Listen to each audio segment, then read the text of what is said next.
En cas d'alerte, le suspect est transporté à bord d'une ambulance spécialisée pour un isolement temporaire dans une tente provisoire où l'attendent un technicien, un clinicien épidémiologique et un psychologue pour une séance de psychoéducation des tests approfondis.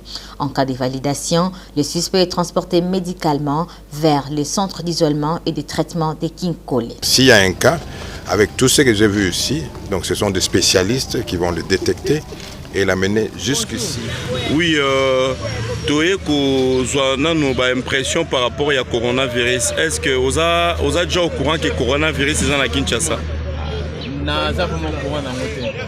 Vous êtes au courant de vous avez impression que le gouvernement parce que le ministre a confirmé que réellement le coronavirus est à Kinshasa. Si le coronavirus est à Kinshasa, le capitaine a dit à Kinshasa le coronavirus est à Kinshasa vraiment. Est-ce que vous avez suivi le coronavirus est à Kinshasa? Si les autres sont morts dans le monde, le coronavirus à Kinshasa. Mais le bien les aéroport aussi France et comme à Kin, est-ce que mort dans pour Moutouana même pas une semaine à aussi Belgique, à ça sujet français, à ça plutôt résident français. Non, c'est fort, il faut que tu déjà là, le ministre de la santé n'a plus déjà les aéroport. À l'aéroport, qui déjà proposition sur déjà l'aéroport, disposition sur l'aéroport qui est boué. Parce que le coronavirus les pour tout le monde déjà ministre de la santé à l'aéroport a expliqué que sur l'aéroport, on a déjà l'aéroport, on a moins de l'aéroport. Le coronavirus les aéroport comment? Donc pour le coronavirus dans la Kinshasa. Donc la grippe est une grippe normale. Une grippe normale, c'est que bison ne va pas que la chimie moko di boso mbango. Il y a une grippe est normale. Si vous avez une grippe, le coronavirus est na journée moko. Au sens à quantité à kilomètre à 5 litres dans la journée moko. Quand il y a une capitale Ebola nanu, nan comité Ebola nanu que le bango na est mais et comment non te. Quand il y a Ebola mo siko c'est comment non donc on va pour sa différence. Toute la différence, il y a coronavirus et choléra. Toute la différence, c'est le coronavirus, c'est quoi? Et choléra, c'est qui? Toute la différence, c'est le choléra et ça qui choléra. Coronavirus, c'est le moment, la blague. C'est le moment, terrible, terrible. Même maintenant, Italie, même dans YouTube, même en Italie, comme il faut que les soins médicaux, même en Chine. Pour la Chine, déjà, il y a un antidote dans la Chine. Pour un buisson dans la RDC, donc il faut que ça soit mouton. Il faut que ça soit mouton. Il faut éviter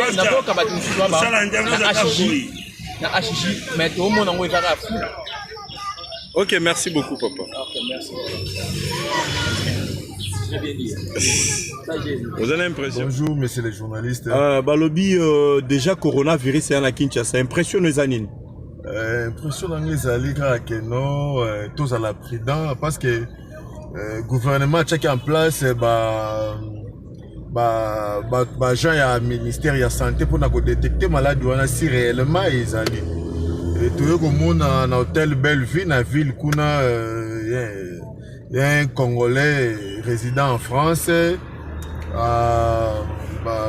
Cinquième examen, moins que non, ils sont positifs. Donc, il faut que tout le monde parce que à côté qui a un avion, à côté qui a un donc il faut vraiment être prudent.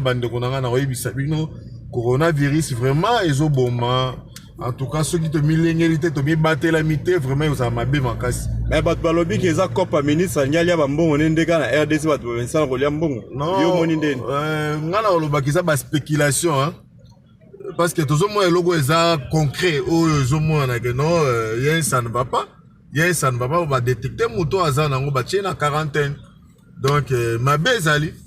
Ma belle absolument pas congolais, tout à l'année, mais ma case, ceux qui n'est pas mort, et bandit, pas comme beaucoup fané, et comme il que non, non, situation est grave.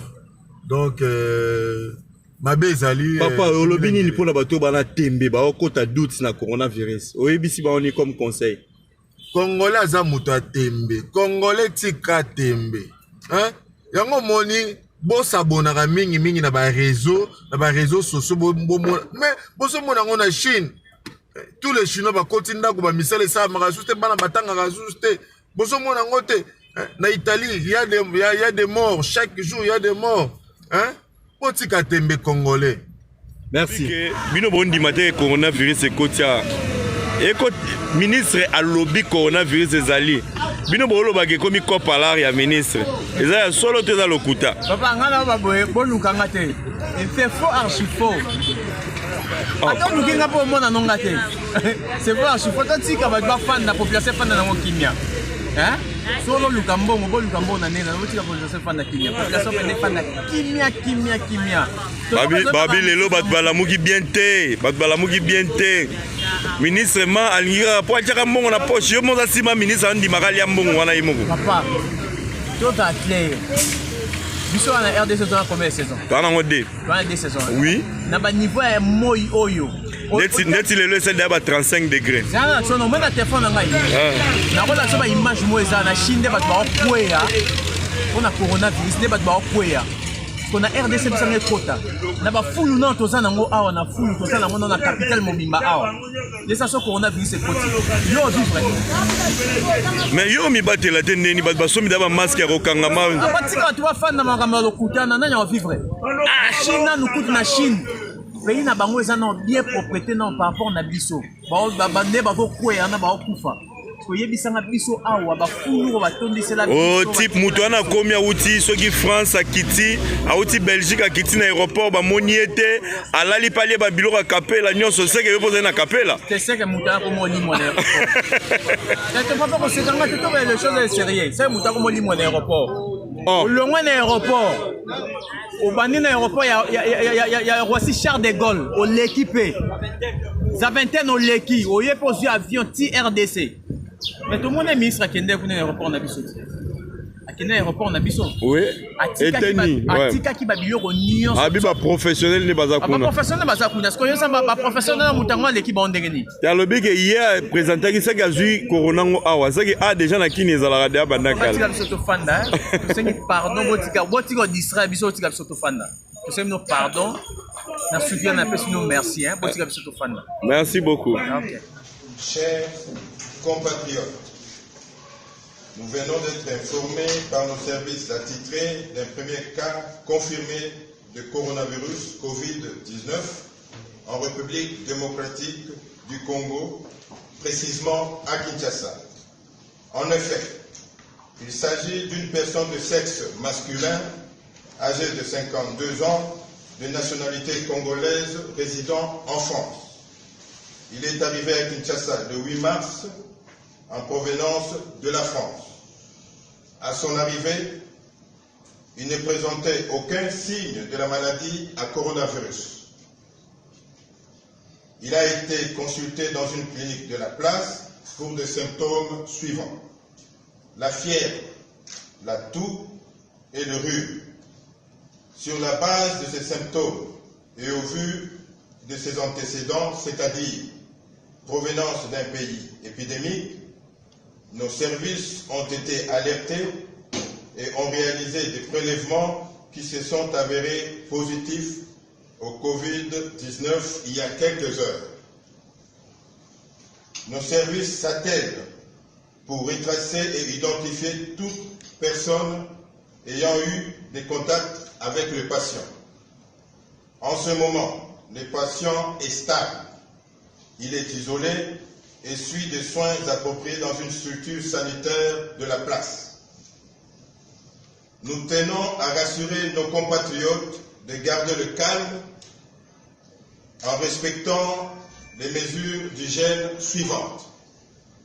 Se laver fréquemment et soigneusement les mains avec une solution hydroalcoolique ou à l'eau et au savon.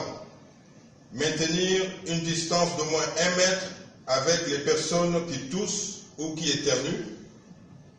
Éviter de se toucher les yeux, le nez et la bouche. En cas de toux ou éternuement, il faut se couvrir la bouche et le nez avec le pli de coude. Bonjour, mes respects. Nous sommes à l'hôtel l'hôtel Bellevue. L'hôtel Bellevue, où le premier cas coronavirus a été détecté en République démocratique du Congo. L'hôtel est systématiquement fermé. Il n'y a pas d'entrée, il n'y a pas de sortie. Vous voyez le déploiement de la police. Nous sommes en train d'attendre de nouvelles instructions provenant de votre part. Et comme ça, nous saurons quoi faire. Pour le moment, la première des choses la plus importante, c'était de sécuriser l'hôtel. Sécuriser l'hôtel, empêcher qu'il y ait d'entrée et de sortie, excepté peut-être les médecins qui vont s'occuper du malade. Et toutes les précautions sont prises. Nous attendons à ce que aussi la police soit dotée des équipements pouvant lui permettre de se protéger. Plus grand, vous autres, mon général.